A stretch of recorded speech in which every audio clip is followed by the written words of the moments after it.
what worked for me will just never work for anybody in 2025. I don't think a lot of people know, but what did you major in? What did you study for the years there in Abu Dhabi? But it also sounded too good to be true because they were so generous. You barely have anyone to like look back at their experiences, and then you have to leave your mom. I was really desperate in the sense where I either get into good school in the US or I'm screwed.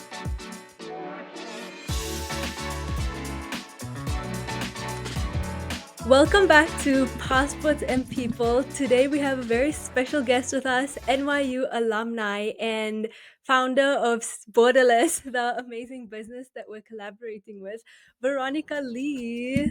Thank you so much for coming on, Veronica. Thank you for having me. It's been really fun to watch the episodes, the podcast grow. And I'm like, one day I shall be on it. And I was very happy when you invited me.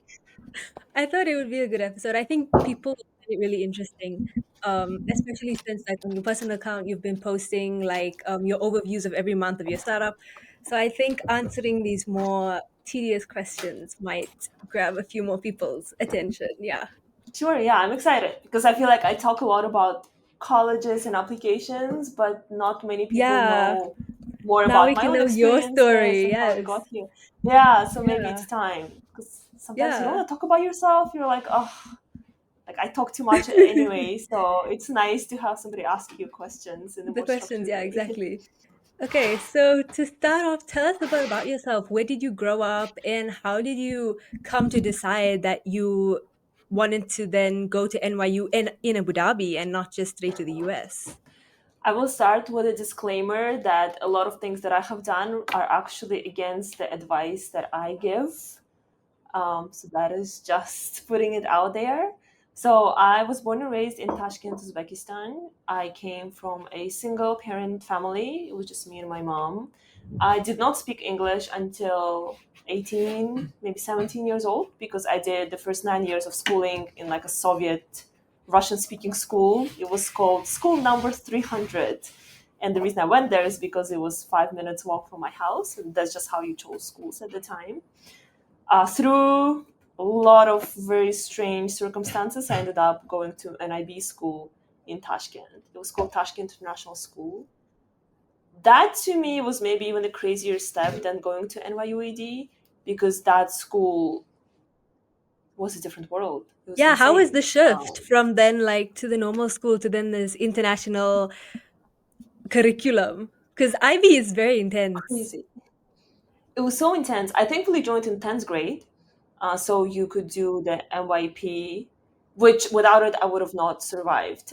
Because again, that was my first time ever studying in English, and my local school was not great. I would say we had a lot of opportunity to cheat. A lot of teachers did not really want to teach there. But now, as an adult, understanding their salaries, I'm really not judging them. I'm actually impressed that they showed up every single day.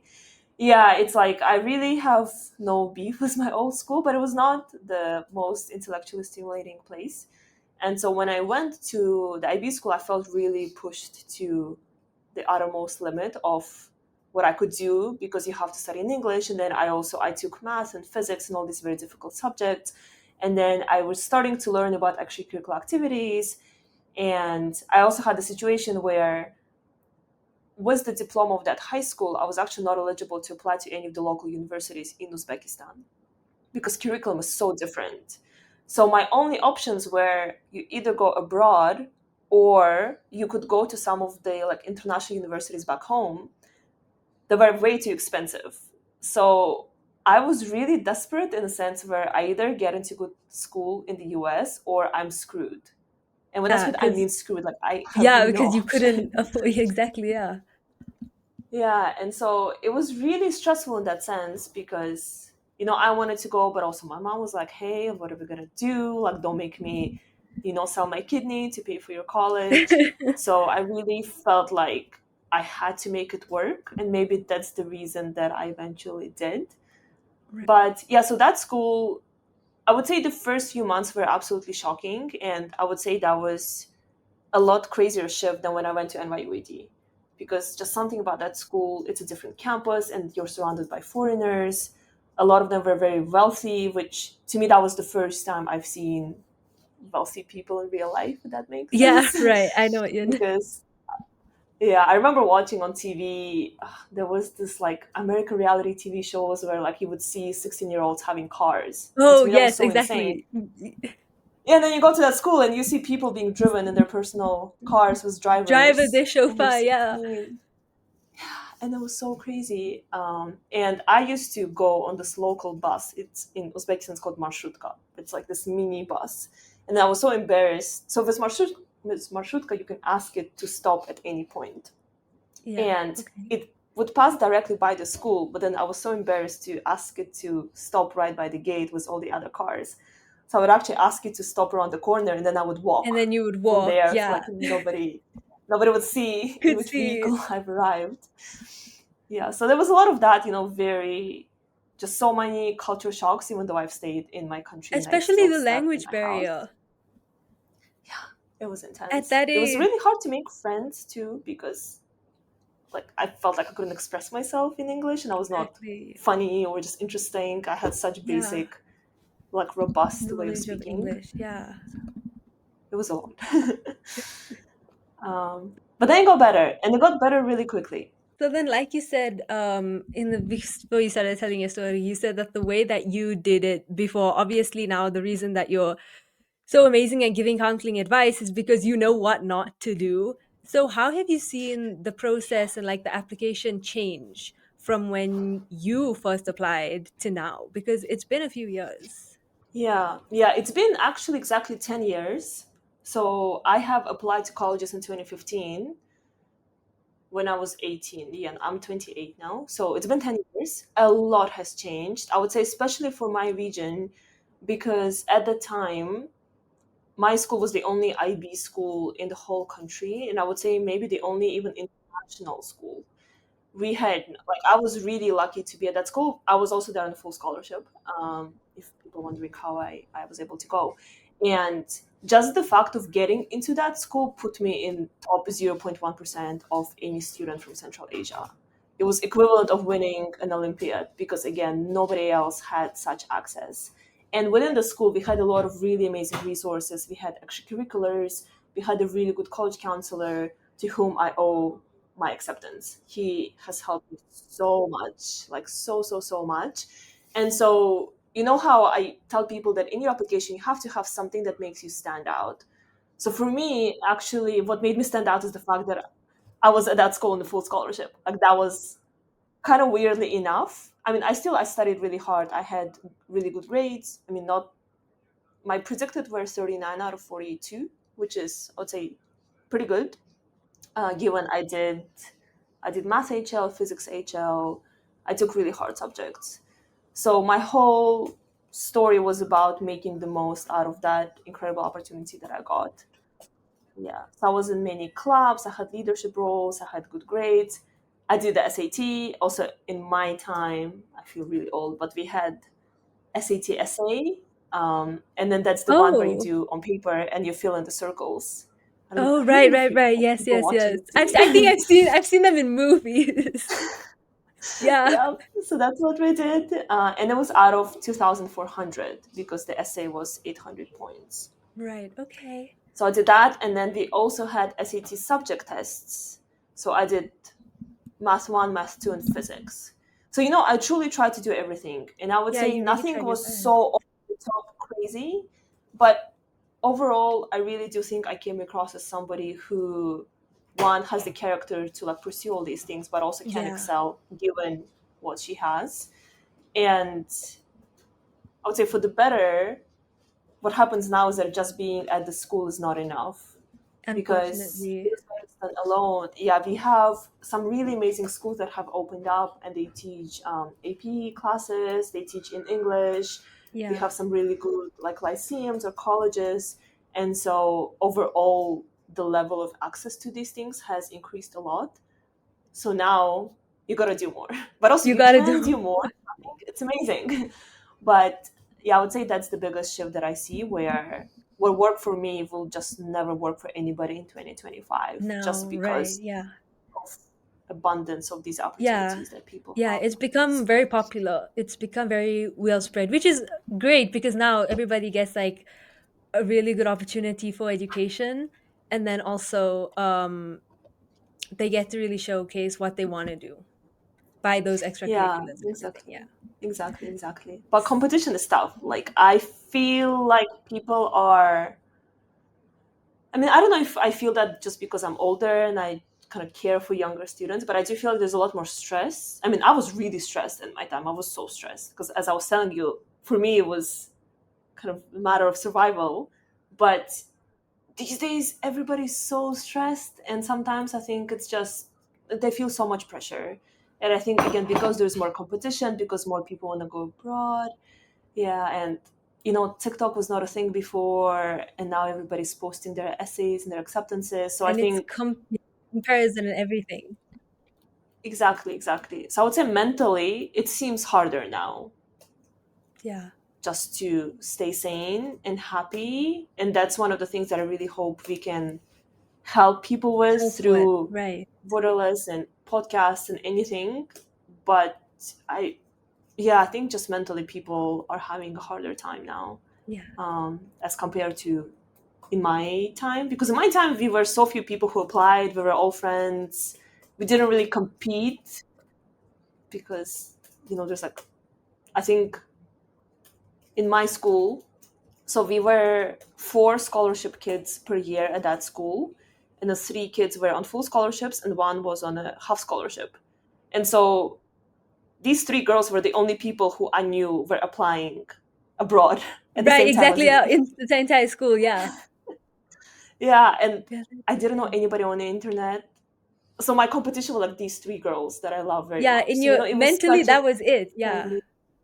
Exactly. And now you feel like every other person's your competition, Yeah, now it's like which the I entire world. You're looking at people from every country doing like the same things as you. It's very intense.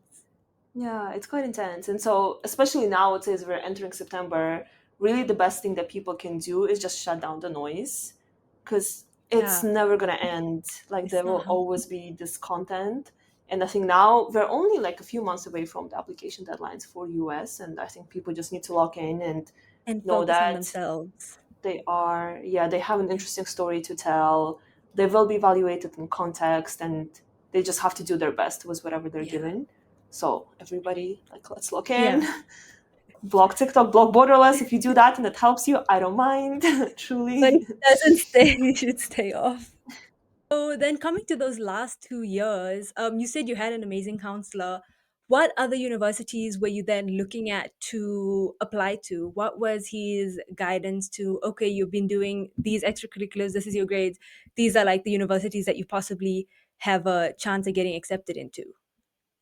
So I don't know fully how he strategized about these things because it's been a while, and at the time I never thought of going into counseling. So I feel like many things I didn't keep in my memory intentionally because I was just like, oh, I'll just do what I have to do. But essentially, what I know kind of his strategy was in general is that there is a certain number of universities that provide full aid to internationals. Now there's about 70. At the time, I think there were less, to be honest. I don't know the number. And then what our counselor did is that he split it among the four scholarship kids that were in the same year to make sure we don't compete because, again, we are such a rare breed, like Uzbek students, and it's very unlikely that a school, especially a small school, would take two people from the same school in the same year. So he would literally help each of us, or almost like give us a list. It's like, you apply here, you apply here, you apply there. Of course, you can kind of do what he has not advised, but for me, I really trusted him and I stuck to the suggested list. So my dream was to go to New York because I think it's just a very typical, like, American dream. I had Overseas like a US dream. dream. Yeah, Yeah. exactly. And a very vivid memory I have is I used to dance quite a bit in middle school. I did like hip hop. I was not that good. I was not good at all, but I really enjoyed Okay, it. okay. And my favorite movie was Step Up. Do you know Step Up? Oh, yes, Three, yes. four. So the third one, the opening scene was where, look, what's I watched it in Yeah. Russian, so I don't even know if the name translates, but like The guy's name was Moose, this animal.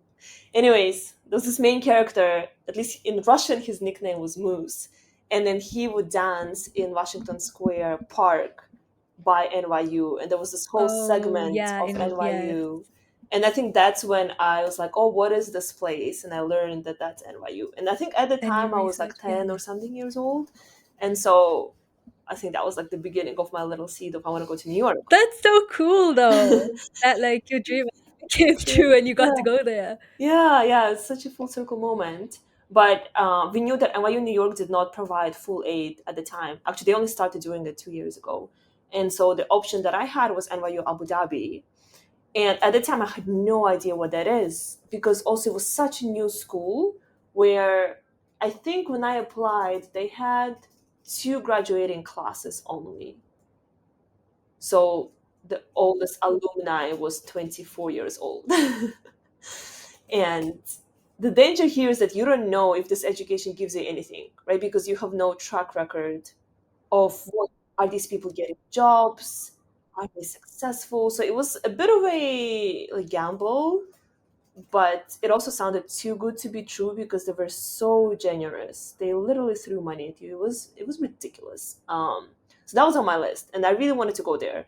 At the same time, the acceptance rate was 2%. Now I think it's 3. Actually, I'm not sure, but I remember it. I was told it's It's still pretty high, yeah. yeah, and I was not Delulu. I was like, okay, I don't think this is going to work. And so Going to happen. I had a different option in Washington. It's a liberal arts college. It's called Whitman College. And for my school, we've had two people get into it for the last 2 years. So like a class built above me and two classes above me. There was always like one person from our school. And usually that's a good sign, especially if these people do well. It shows that, okay, like TIS, my school can send promising people. So it gets a little bit easier every year. And so to me, that was my school. I still didn't do ED because time management and it was not done by November. But that's the one where I was like, I think I have a pretty good shot. My counselor was really hopeful for that, and I was genuinely really happy if I were to go there. And so, yeah, there were some other schools on my list. I had one Ivy, which was Brown. I did not get in. And I had some other, like a mix of liberal arts colleges. I had one in Canada, one in the Netherlands. And my like backup was going to be Russia because that was very close to us. I didn't have to study in English, and then tuition wise, it was something that was mildly reasonable. The deadlines for Russia were a lot later, so I planned to do it in a way where if I get rejected everywhere, then in the summer I would apply to Russia. Thankfully, yeah, and I did end up getting into that liberal arts college in Washington, and at the same time, I got into NYUAD. So these were the two schools I got into, and of course, I went to NYUAD.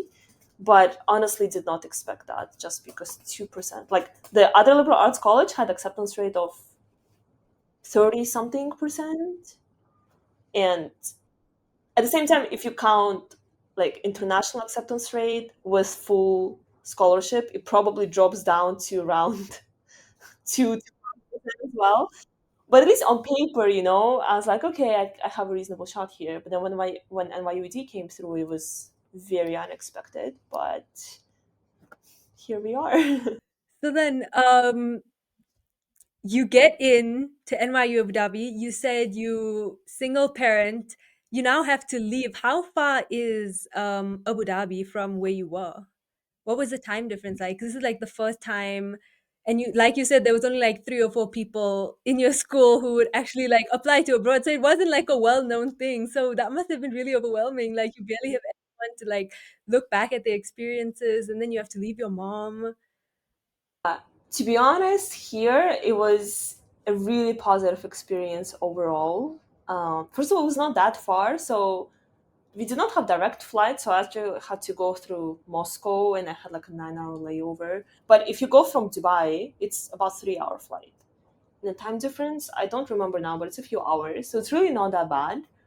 But I think I really wanted to leave, and Right. Okay. Yeah. I was so excited. Makes it easier. Yeah, I Yeah. was really excited. And of course, I miss my mom and I miss my friends. But what also helped is that from my school, everybody ended up going abroad. Thankfully, all of the scholarship girls got into good universities. Right. Okay. And then all of the other students at that school, also everyone went abroad. So I didn't feel like I'm the only one who's leaving. And Okay. Yeah. while I was at that international school, I definitely lost touch with some of my local friends. And so I think that's why it made it a little bit easier. Maybe just had less friends. I don't know.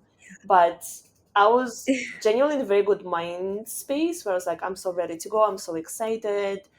And it definitely lived up to my expectation. I would say the best That's thing that awesome. helped is I had really good roommates in my first year. And we had a suite of, there were like two rooms in the common area. So we were four girls. And we got really, really Oh, close from day one. Like they were my best friends for the first year.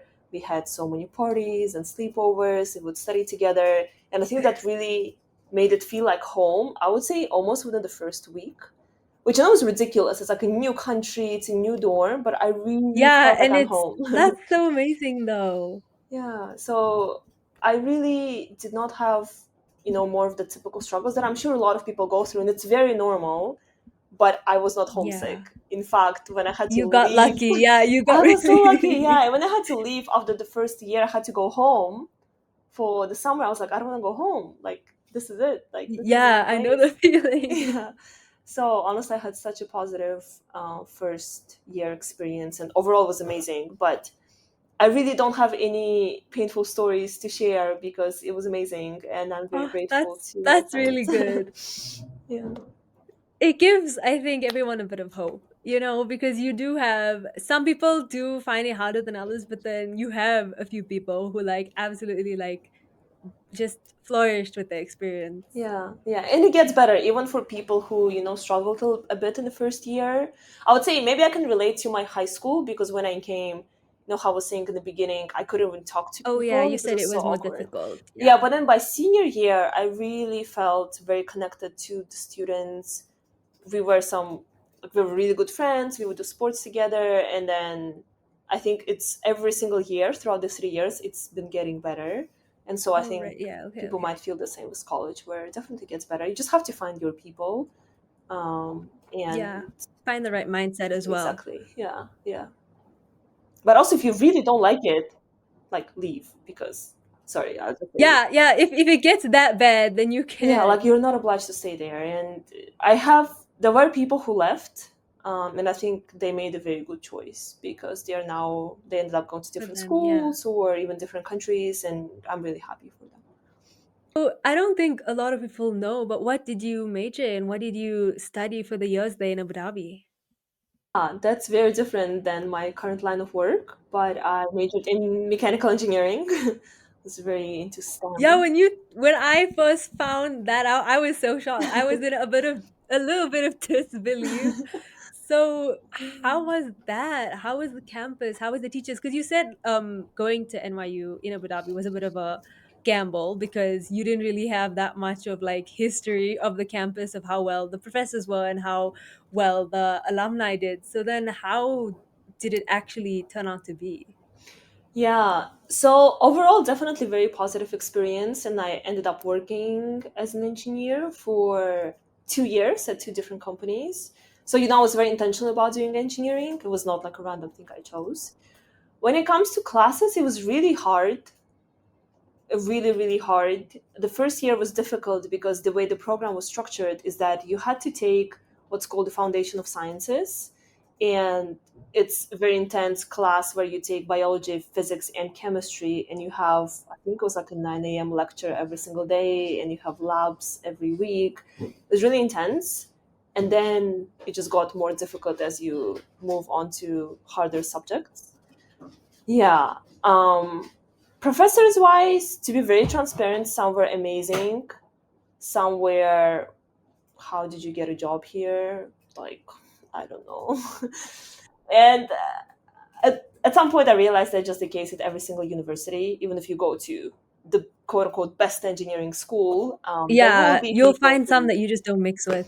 Yeah, yeah, that, but also some people are just not good at teaching because a lot of the times they come to university to do research, and teaching is just something they have to do yeah, to make money, to yeah, get a salary, and to maintain their status at the university. But you can see that some people don't really want to teach, but when they talk about their work, they're really right. excited.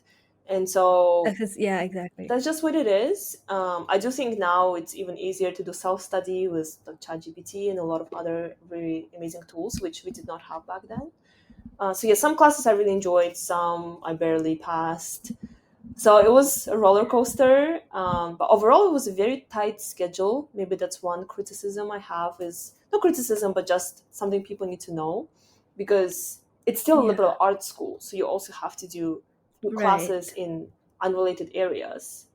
And then we did this whole like foundational sciences, so you did biology, which is not as relevant. So you did all of that, and you did Yeah, to engineering. what you wanted to do. Yeah, Yeah, yeah, yeah. And then you do these core classes in other disciplines. And so it was so packed where you have very little freedom to add something that you actually want to do other than engineering. So I wanted to do design, but I really tried to fit in a design minor, but that was just schedule wise completely impossible. And also so would you say Mhm. that's the kind of I that's like the way that most US universities are, or only specifically to like NYU, the packed tight? It really depends on the major, because I've also had friends in the humanities. I'm not saying humanities is very easy. That's not what I'm trying to say. But they definitely had a more open schedule, because if you see their calendar, there's so many open blocks. And so it just really depends on the major.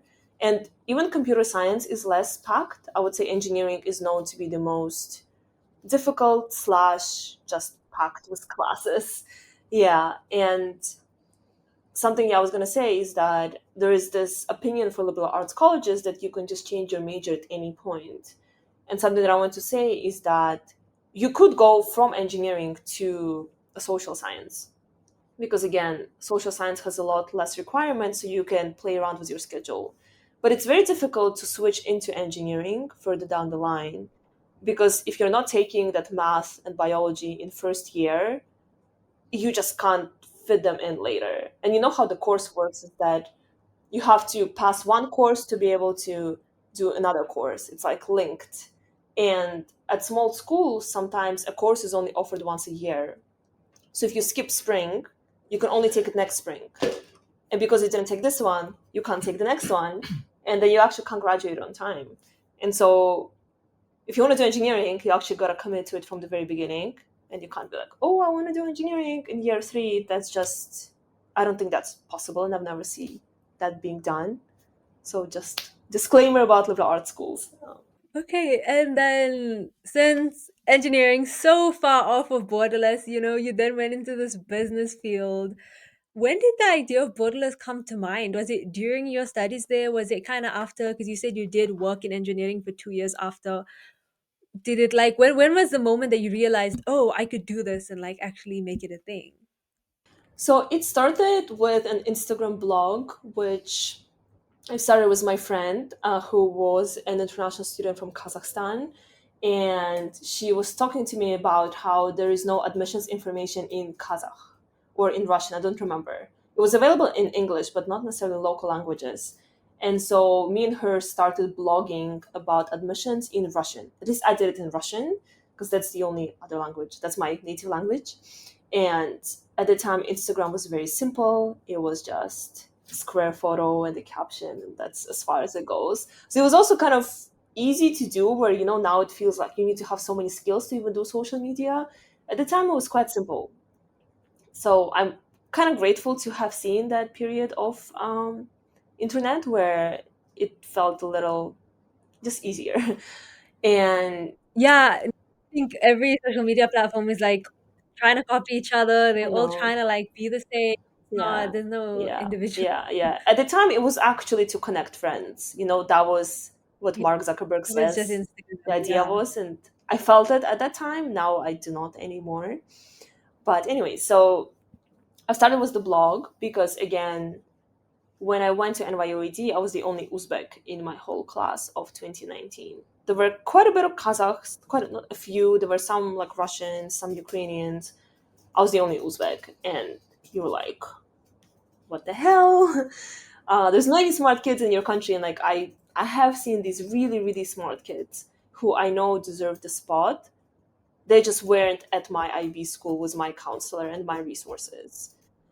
And at that time, it was really difficult to get in unless you're coming out of this more elite and resourced high school. And so I was really angry about that, and still am. And I was like, okay, let me do my 2 cents. Let me at least share about my journey because maybe it'll help some other people. So that's how I started the blog. I think I started it in my second or third year. I don't remember exactly. And it did mildly well at the time. I started getting requests for consultations, for essay reviews, little things here and there. So I did that a bit on the side. Like 99% it was all free. Sometimes maybe I would charge, but it was not This as is during frequent. your studies in NYU. Yeah, yeah, yeah. Or when I would go home for the summer, Okay. I had like a few people who would schedule like More in-person time. consultations with Yeah. me. So yeah. Okay, okay, okay. And but it was not a business because I was quite set on engineering and I was really dedicated to it. But it was fun to do Yeah. Instagram. It was really fun. And it was also kind of nice to feel useful, if that makes sense. Yeah. Like I felt like I actually helped people because some people did get in. And a lot of people got into NYU Abu Dhabi. And I think after me, like Because, right.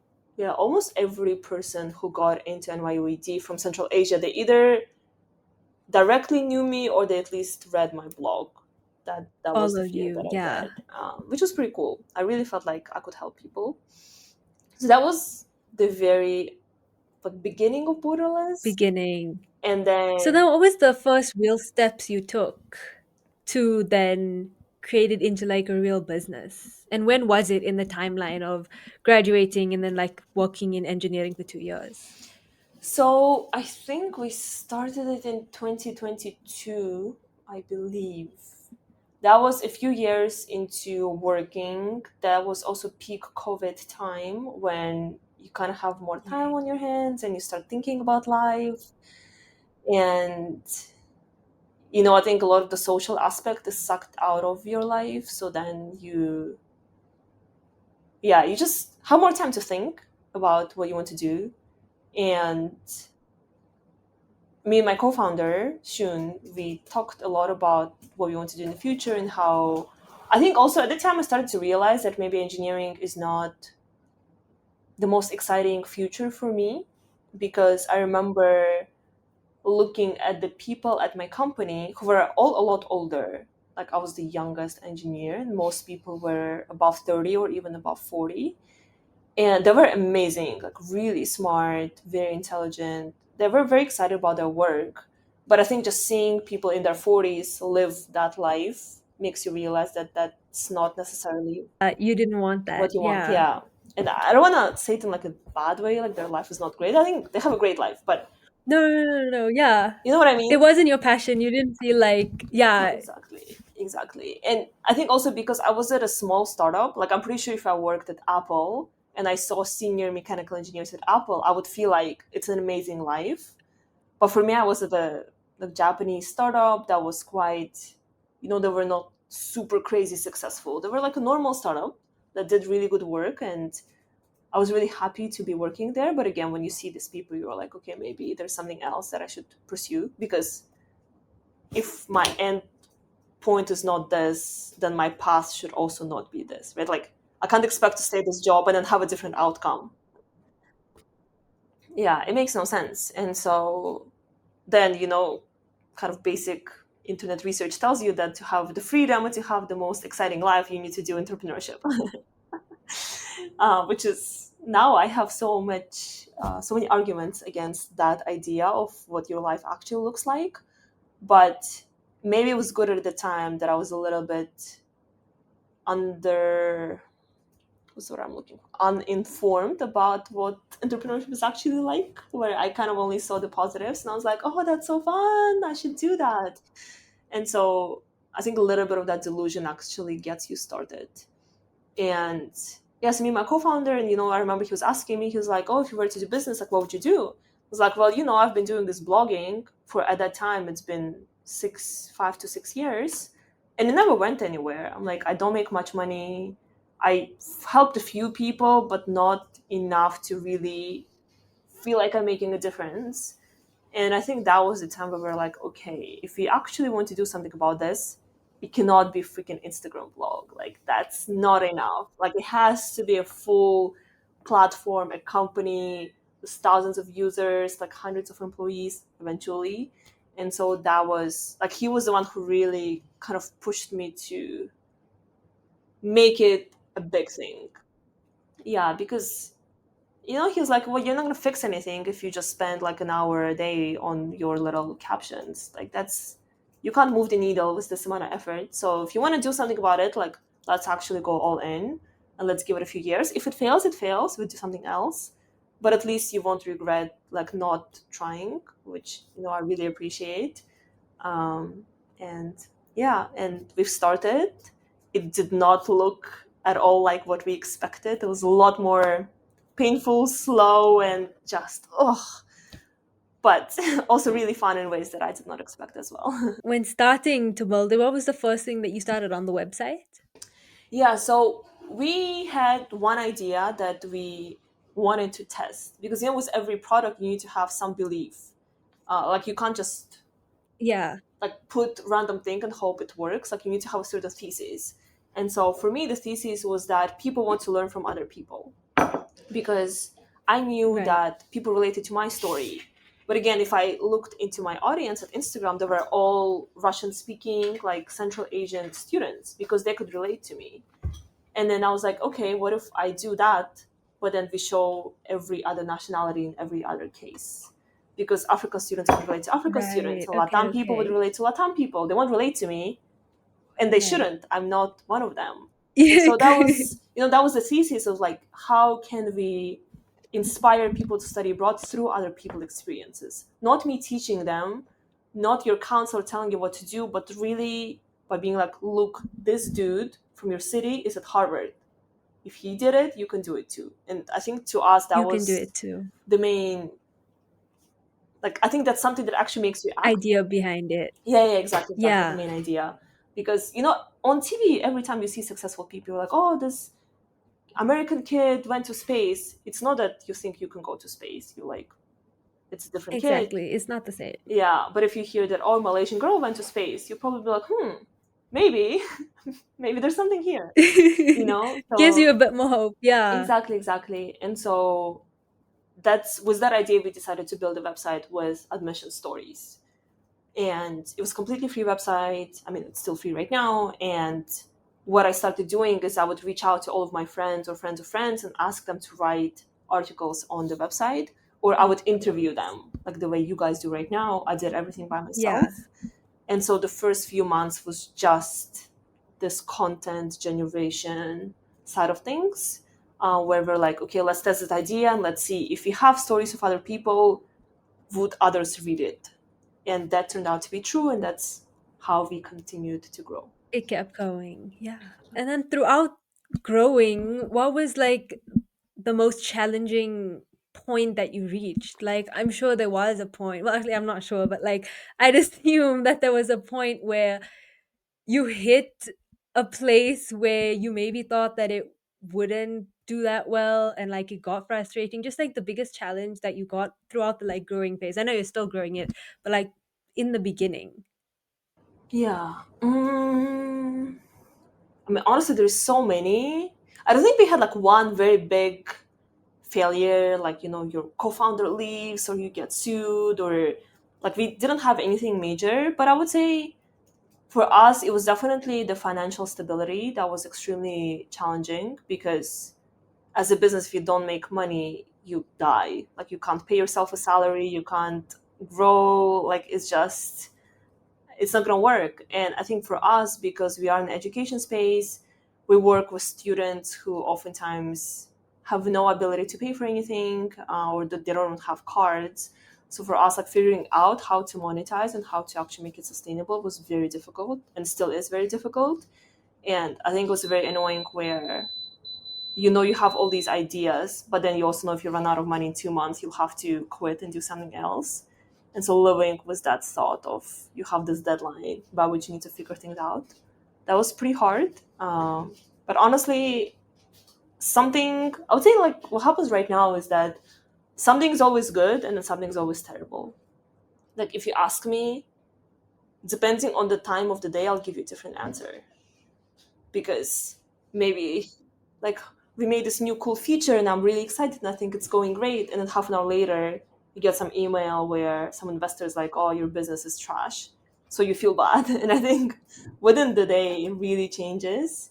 So that's just a lot of ups and downs that you have to be prepared for.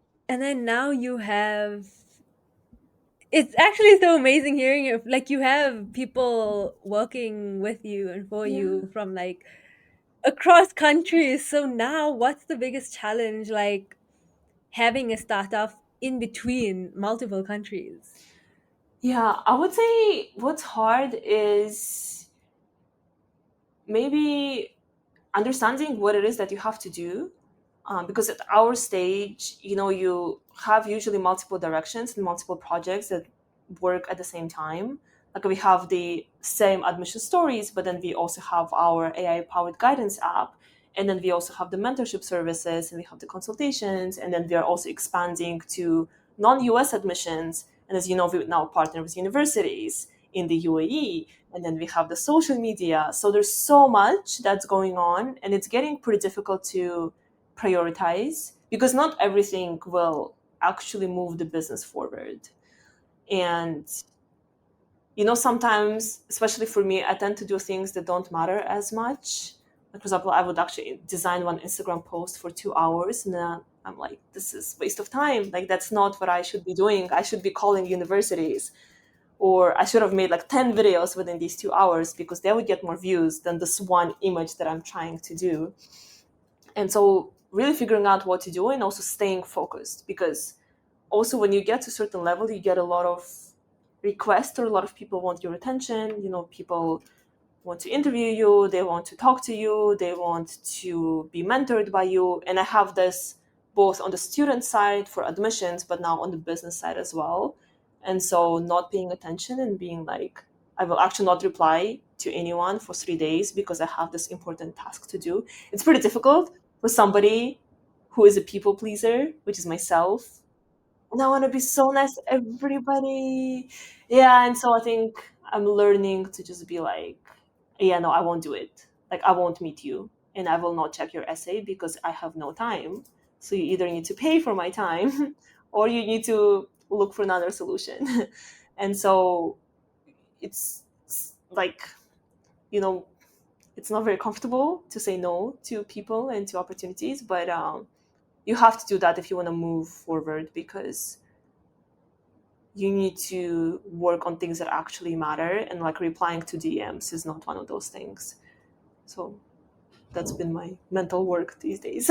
What's the behind the scenes of what goes into like managing Borderless now? Like how does the behind the scenes look like? It's a mess. It's a big mess. So now thankfully we do have people. We were still two people until this March, and only from March we grew. So it's still very new to us. I wouldn't say I manage people, because I think our teammates are very, they have a very good sense of ownership and they are experts in what they do. So they actually ask, they're like, what can I do? Like, can I take charge of this part of the project? And then they just execute, which is really, really good. But I think, as I was saying, for me, it's like figuring out what should be done every single day. And also, it's really about balancing the short term things versus long term goals. Because, for example, partnerships with universities is a very long term game for us. But in the short term, it doesn't bring us it doesn't bring us new money, it doesn't bring us new users. It'll only pay off maybe a year later. And but at the same time, if I now start like selling my mentorship or something, I will get more immediate return. So it's really about, you need to do both. You need to have short-term survival, but then you also need to make sure that you will survive 5 years into the future and 10 years into the future. And so deciding all these things is quite challenging. But for me, like, the way my day looks is that like in the morning, I would always plan my day. I use this amazing app called Akiflow, which is like a master to-do list, and I kind of dump everything, whether it's even if it's a small task. Yeah, if like I also put my personal things there, like if I need to take out maybe not the trash, but like if you need to pay the bill or like order something from Amazon, like everything goes there. So I do that in the morning, and then I try to time block. Usually, I already have a few meetings, so in between those, I'll be like, okay, this is the shooting time. This is like brainstorming. This is some app design. Try to get a sense of my day, and then I stick to the schedule as much as possible. And I tell people if it's not in my calendar, it's not here. Like, I'm sorry, I cannot keep this in my head. And of course, things come up and get canceled, but I think, yeah, time blocking is really, really good. And we do try to talk to our team. We have Slack, so we chat, we have meetings. We try to set deadlines and like hold people accountable for, like, if they say they would release something by this day, we try to make sure it gets done. But we're still learning. I would say, honestly, I'm not qualified to give any management tips. I'm actually happy if people can leave some in the comments. But it's really fun. It's definitely a new level where you feel like, oh, it's a company. Like it's not just me in my house. Like it's coming together, yeah. Yeah, yeah, and it's like there's real people who also kind of rely on success of this company because again, this is what they've decided to commit their full-time effort to. And so you definitely Right. feel a lot more pressure and responsibility, but also it's really fun. Like I think that's what I wanted when I imagined this entrepreneur life, and I think it's starting to get there slowly. You sound like, oh my gosh, busy to the T every day, every hour.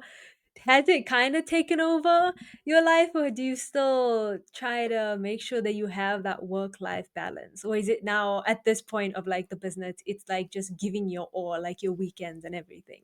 It's definitely more of a second, and I definitely had a bit of an issue with the work-life balance because I think that concept is important if you work at a 9 to 5 job. Because I really don't think you should spend more time than what you're getting paid for. Like if you get paid for 6 hours, do the 6 hours, go home and spend time with your family, do your side hustle, do your blogging, whatever you want to do. For myself, because I am privileged to do this work that I created and chose for myself, where I'm a bit like, but what balance? Like, this is what I do. And, let's say when I had my job in my free time, I would make videos or I would write these like blogging posts about essays. That was my free time. Now it's the same, only I don't call it free Oh, it's time. the real It's life. still, yeah, Yeah. it's just my work. And so I It's think work. the beautiful part about this lifestyle is that a lot of things are just fun. Like a lot of the times my work is talking to you. Like now I'm working. Like to me this is my Yeah. calendar. Like it's my work time. Yeah. Yeah. But it's fun, I don't feel like, oh my God, like damn, I need to like go take a break Like you're not after dreading this. it, right? Yeah. So that's something I just enjoy doing. And of course some tasks you're like, I really don't want to do it. I have to. I have a lot of tasks like that. But the goal is to move more to feeling like whatever you do is something that you would do for free anyway. So like Right. for me that's Yeah. writing and making videos and talking to students and doing design for our app and thinking about the app. Like all of this I would do in my free time without being paid.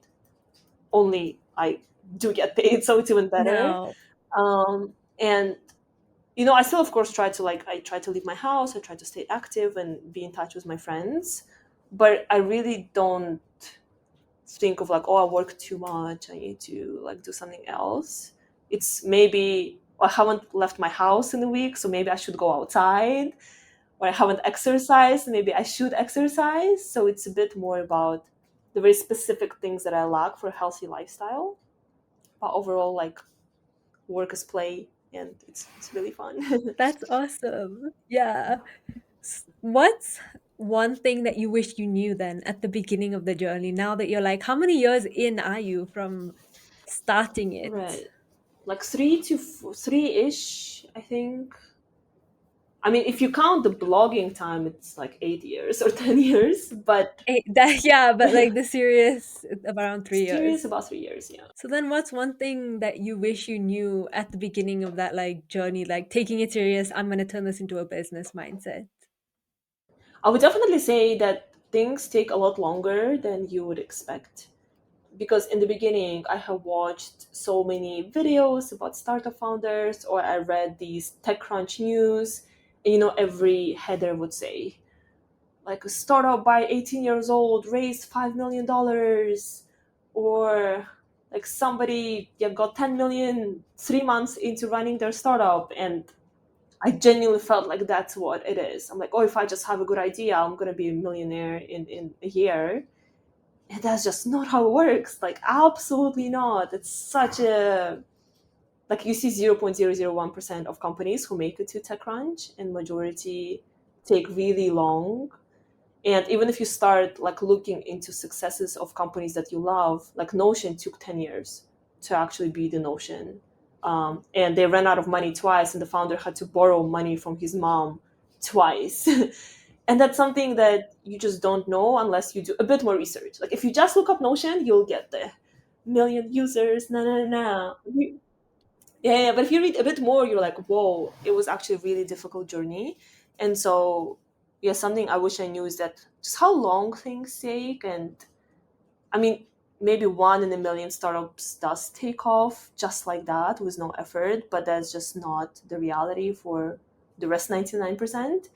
And I wish for other people to understand that this is a very long term game. Like, if you want to make a lot of money quickly, like, buy crypto.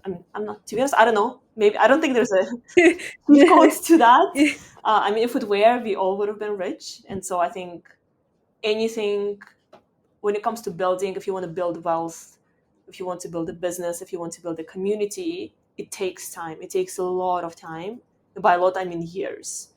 And you have to be prepared for that. And if you don't blow up in the first week or even in the first year, like, don't give up, because you've just barely tried anything. Even with a content creation, right?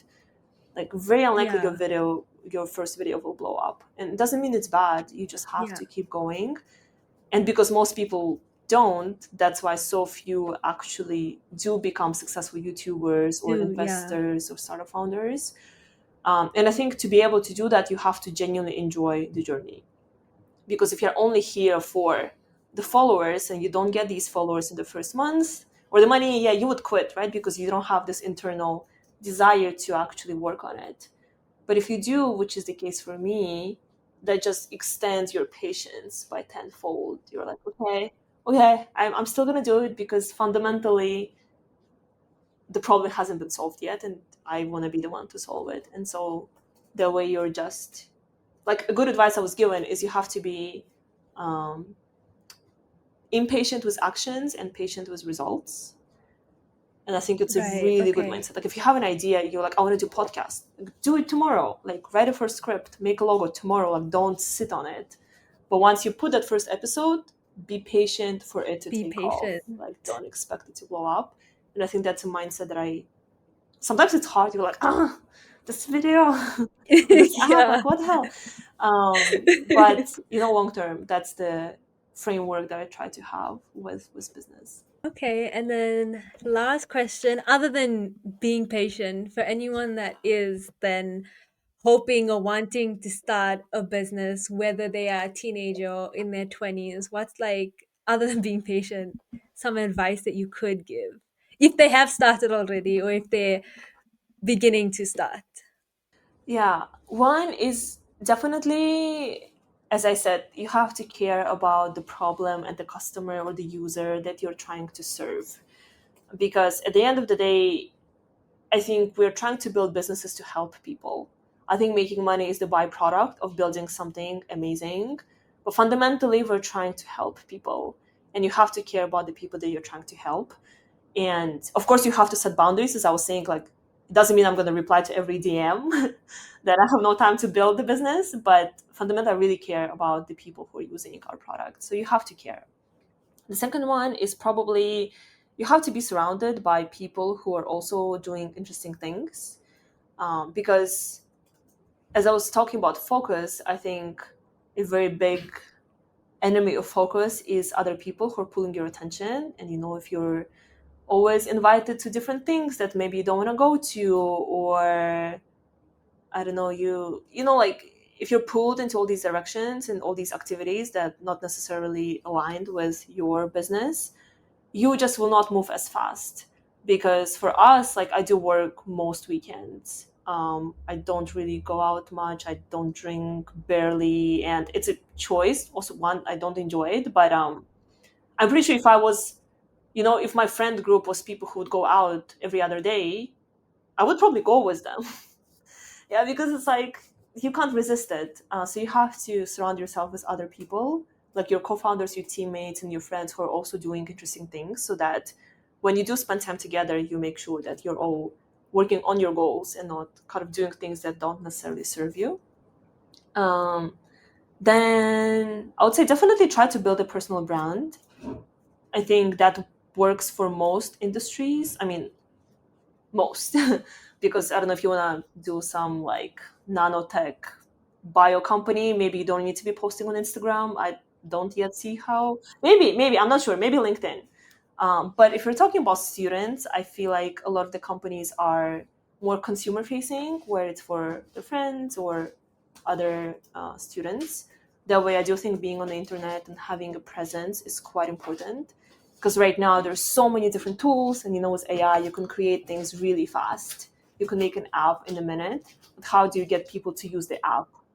It's very hard. So, Personalization, yeah. exactly, and they have to trust you as a person, and they have to, there's a lot of these like faceless apps. Even now, if you Google, let's say, like AI powered college counseling, you would get like a million different apps that Yeah, all look the same. And then as a student, which one would you go to? You'll go on Instagram, you'll probably go to our app because you would see my face there talking about it for the last 3 years. exactly right. And you would know that, okay, this girl probably cares a bit more than these other apps that have been made in a second. And I would say you can really start building an audience even before you have any product. Because for me, I started blogging before I had an app or even before I had the word Borderless. Yeah, And I think that's really good. Like, if you care about nutrition, like, start talking about your own eating habits or do grocery hauls. If you care about environment, like, film yourself cleaning the beach. And I think as you talk about things you're passionate about, you would attract a community. And then when you do have a product or something to offer them, you would immediately get some usage and some loyal users. Because if you don't have a community and you put an right. app, who's gonna nobody's gonna know that it exists. Yeah, no one's gonna, yeah. Yeah, so definitely build a community, build a personal brand. And don't be afraid to just share your thoughts, even if they are a little bit controversial. Like, my controversial thought, I think, is everybody should go out of their country at least for some time. And I had a lot of arguments here because people say, no, but what about your country? You have to come back, you have to work for Uzbekistan. Like, I don't think that's true. Yeah, Like, and I can fight about this for hours, but that's the belief. hours. Yeah, but I think this thought resonates with some people, and this is how you can build a community. And so if you have an opinion that you strongly believe in, say it. Say it. Yeah. Well, thank you so much. If there's anything else you'd like to add. Follow Borderless, follow Passports and People. But yeah, if you're an international student, honestly, we have a lot more exciting things in development, and there might be opportunities to get involved in other ways.